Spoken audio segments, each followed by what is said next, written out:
My name's Marcus, and this is my brother Mitchell. You join us on day 5 of our mission. The aim, catch a pike, any pike on our new rods.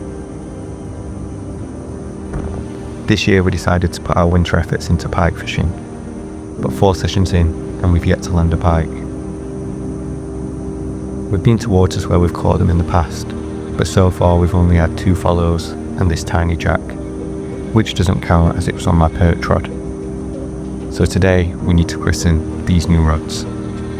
I went for the Abu Garcia Venerate 20 to 60 gram. If I'm honest, mainly because it's white and it looked cool, and I paired that with the Witchwood Agitator 300 size bait caster because the guy in the tackle shop recommended it. Mitch went for the Abu Garcia Gen Ike combo 10 to 30 gram because, well, it was the best setup in stock in the shop and he could get fishing right away. I had to wait 5 days for all my parts to arrive. Session 1.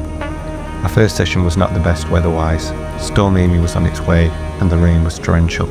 My rod was yet to arrive, so I was targeting perch.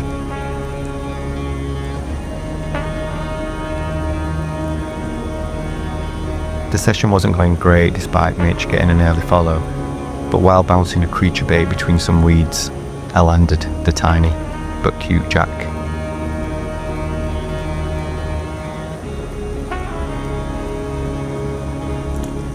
Session 2.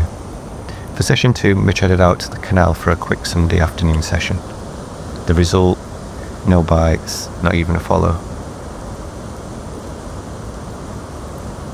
Session 3. Now session 3 was an unexpected one. We were both free on a Monday and the storm was over. However, the weather was very sunny. You could have easily mistook it for a summer's day. The pike were not interested, although Mitch's 10cm swim bait got 3 follows from perch bigger than any we'd previously caught on the stretch, which is something we made note of. As we'd practically given up hope and the light was fading, I was walking the dog down the edge of the canal, using an Amora Kento trout lure. I'd been trying this technique on and off all day, but then this perch hit the lure. Again, it's not huge, but it's a good looking one, and at least it stopped us from blanking.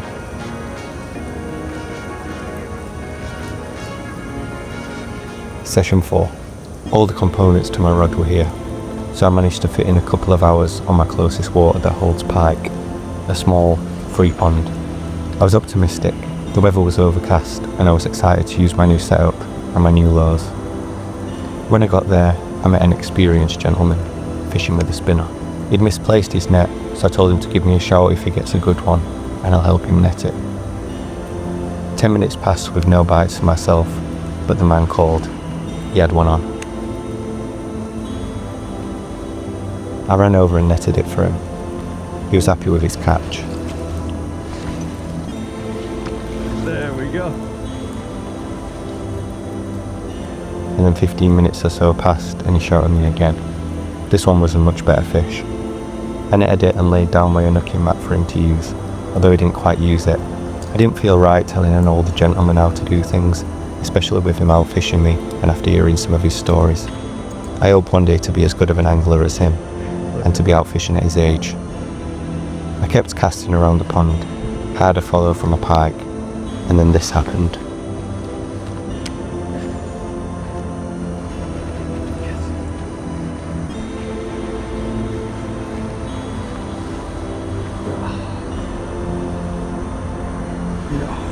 I caught a shoe. Anyway, it was getting dark, so I decided to call it a day.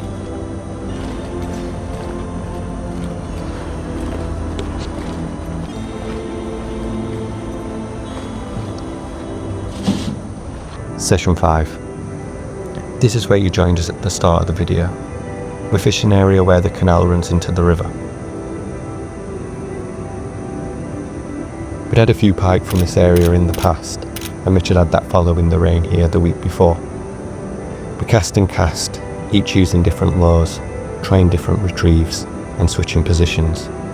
We were still confident we could catch a fish, and still had plenty of time on the clock.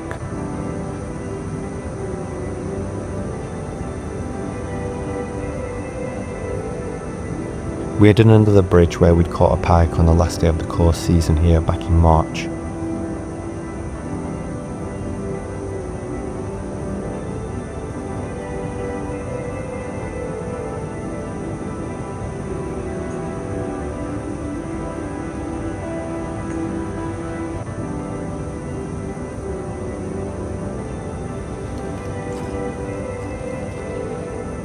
While I was entangling my lures, Mitch was putting in some serious casts. He was using a Western fatbite crankbait, which is a shallow running lure.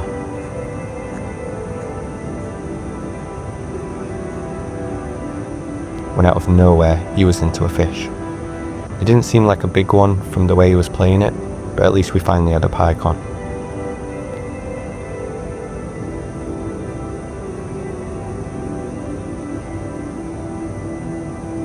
The fish then started to surface, and to our surprise, it was a nice perch.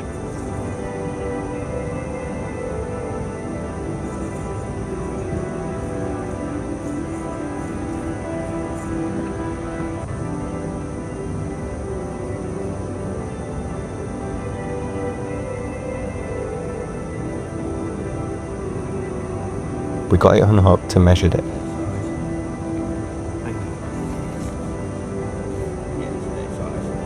It was 35 centimetres. Now this isn't the pike we came here for, but it's still a great fish in our books, possibly even better than a pike.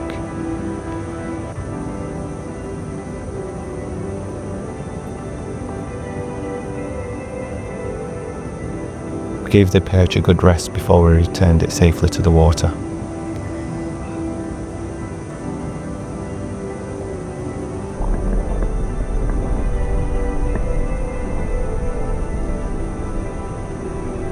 I guess we shouldn't have been surprised, as Mitch has a bit of a knack for landing nice river perch. We carried on fishing various spots without much luck. I tried really hard to catch one for myself, but at least the duo of concrete banks didn't blank, although we still need to catch that pike.